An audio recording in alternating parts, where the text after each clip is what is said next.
শীতের রাতে কুজো বুড়ি বসেছে পিঠে ভাজতে। পিঠে আমার মস্ত বড়, পেটটা যেন ঘর। আইরে তোরা আপন যারা, থাকিস না আর পর। বাইরে ঠান্ডা ভেতরে গরম, থাকবি তোরা বেশ। আমার পিঠের জাদুতে ভাই দুঃখ হবে শেষ। ওরে শোন, বুড়ি কি বলছে শুনেছিস? আইরে তোরা আপন যারা, থাকিস না আর পর।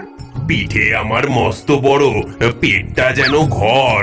মানে বুড়ি আমাদেরকে পিঠের ভেতরে থাকার জন্য আমন্ত্রণ জানাচ্ছে গো। পিঠে আমার মস্ত বড়, পেটটা যেন ঘর। আইরে তোরা আপন যারা, থাকিস না আর পর। তাহলে আর দেরি কেন? চলো মন্ত্র পড়ে ছোট হয়ে যাই।